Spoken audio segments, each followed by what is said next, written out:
Ladies and gentlemen, take a look at Japan as the example.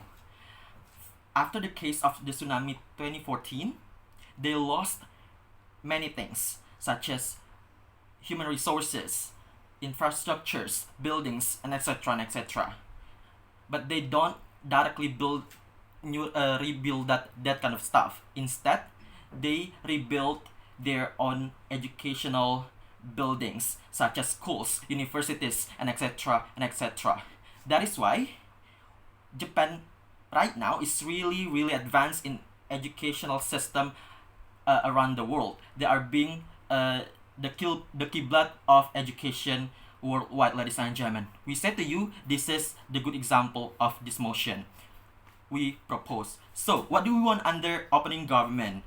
Our model is that as newly independent states, for example, like Timor and Papua New Guinea, we would like to choose to invest our own tertiary education system, such as the development of our universities and the improvement of our vocational schools. For instance, we do not want to send our students to study abroad. Instead, we offer them the option of better dalam negeri college by massively investing all the needs of every college itself in our country. Our goal is simple. We want to have a long-term benefits in terms of better improvement of our own universities, because we think that it will directly uphold the nation's sustainability at the end of the day. We propose. Ladies and gentlemen, first question that I need to answer is that why and how is it possible, how is it feasible for us to invest this kind of stuff?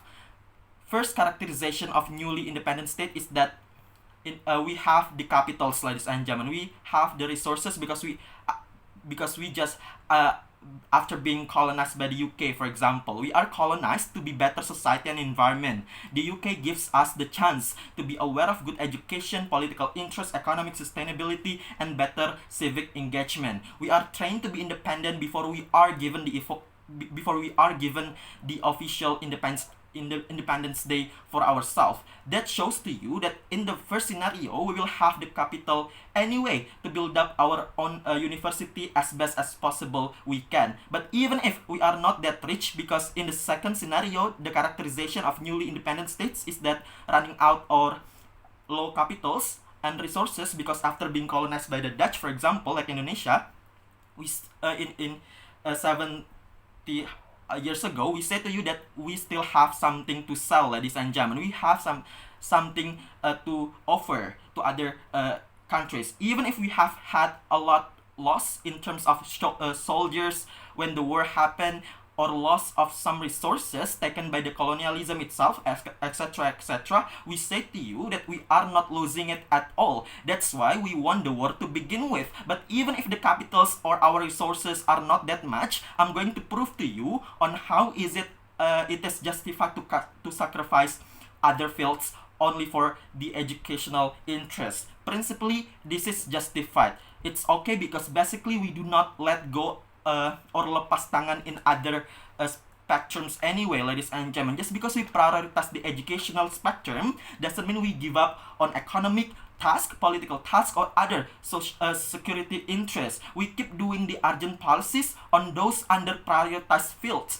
Yes, they are only under prioritized. Why this is okay? Because it's exclusively beneficial, since we will most likely open chances for other countries to invest in those fields, ladies and gentlemen. The USA, for example, most likely look at the potential of our natural resources to be worked mutually. We will still have a system of investment coming from the other developed countries to be doing bagi hasil mechanism, for example, right? They will keep giving us the needs of tools like a robot, for example, maintenance, property, etc., etc., in order to be doing such economic growth and etc., right? As a mutualism, we will also let them to exploit our natural resources. For example, it's okay because therefore the other fields will be solved anyway in our side of the house, right?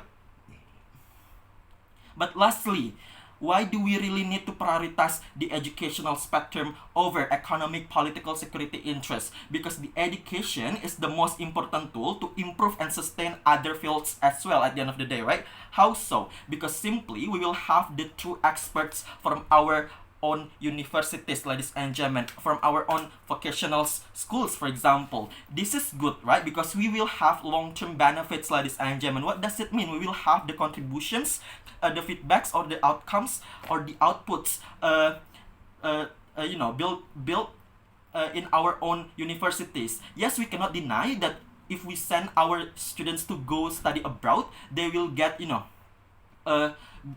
good feedback and such things that all may say. But I'm going to prove you why this is not that exclusive, because first of all, sending our students to study abroad is much more expensive, right? Because we need to give an administration fee, for example, living costs for 4 years, for example, only to get the bachelor, and monthly assurance for every single individuals. Only, ladies and gentlemen, this is really expensive, right? Comparatively to our investment, that it's actually having long-term contribution, feedbacks, and outcomes towards our own universities buildings itself. And why this is bad? Because their contribution at the end of the day is not that significant, ladies and gentlemen. Because of why? Because they most likely are not ready to compete in such schools in a very advanced country, ladies and gentlemen. Therefore, their experience, there's such a knowledge that really it's only delusion, right? They are not ready yet because their characteristic is still under privileged and under educated, right? That's why their contribution at the end of the day, it's not that significant towards our people. But even if they have good experience, good knowledge, and etc. after they graduate in Oxford, for example, we think this is still bad. It's not okay, because the outcomes, the final outputs is only going for that individuals only, ladies and gentlemen. The contribution is not that high comparatively in our side of the house, because we will make our universities, our vocational schools being better more. That's why we say to you, in our side of the house, it's more exclusively beneficial. We propose. Thank you.